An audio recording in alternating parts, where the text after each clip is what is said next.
United Kingdoms, England, plus Scotland, plus Northern Ireland.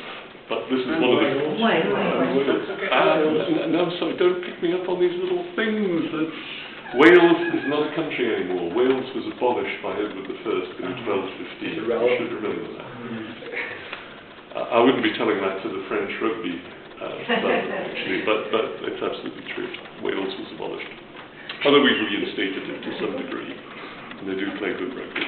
No, that's our coat of arms, and it's probably, I don't know, but it's probably the only coat of arms around in the world that has a phrase from another country in it, because that's not English, that's French, and I'll leave our French scholar to tell us what the words on it mean. Honni soit qui mal y pense, and Dieu est mon droit. So Dieu is God, and mon droit is my law. So God is my God and my right. Yeah. And honni soit qui mal y pense, I have thought about for a long time, and it is actually, as far as I can figure out, means that he who thinks it is it. That's the closest I could get to. Okay, all right. Well, the accepted explanation of it from its historical roots is evil be to he who evil thinks. Evil be to he who evil thinks. Subjunctive, soit. Honni soit qui mal y pense. So, why is it there? Why is it there? Has anybody ever noticed it before? Have you ever thought? Have you ever lain awake at night wondering why? Yes, I have. Many a time.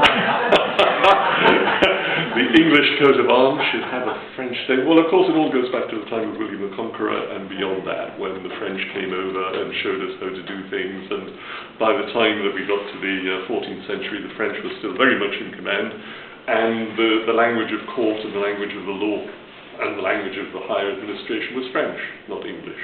The English were all out in the fields, digging and hoeing and looking after things and running around after the hens, while the French were sitting in the castles, you know, looking after themselves and making sure the English worked.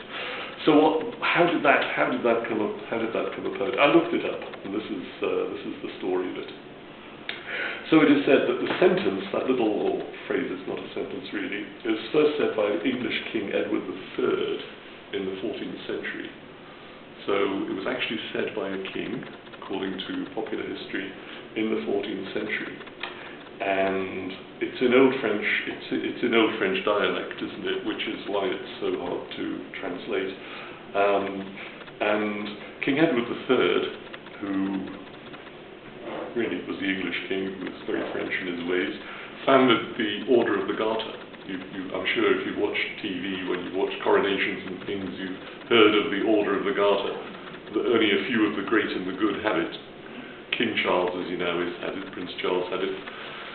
Prince Philip, well, a few of those who sit above us in high places. And nobody was quite sure for a while why the Order of the Garter was chosen as a mark of distinction given by the king or queen to someone who was considered to be of great quality and substance. And this is the story of how it was supposed to come about. That they were having a dance in the castle of wherever the castle was at the time, and King Edward III was dancing with a lady. King Edward III liked to dance with ladies, as they all did, those kings. And as they were dancing, she of course would be wearing a long dress. Her garter, holding up her silk stocking, slipped down her leg. And King Edward, being a gentleman or something, dropped to his knees and majestically caused the garter to rise up her leg again, to which the assembled multitude tutted and drew their own conclusions as to what the king was up to with the good lady. And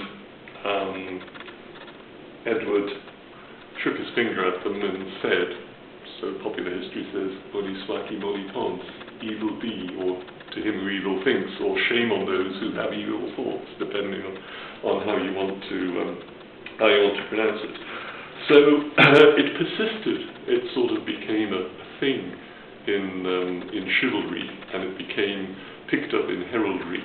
And I've actually been to the Court of Heraldry, where they do all of this stuff down in London. I forget where it is. It's sort of round the Houses of Parliament and up a street and round again. And it's kind of like walking back into the Middle Ages when you get there. They all sit there with these wonderful coats of arms, huge ledgers full of them. And that's how that phrase came to be in the coat of arms. So you will find it again, I think. Yes, you'll find it on your new passport, your new British passport. It was absent from the EU one. Absent from the EU one, but it is now back on the British passport to show that we're British and we speak English, but I'll have a look at that. I think that's a little time for us.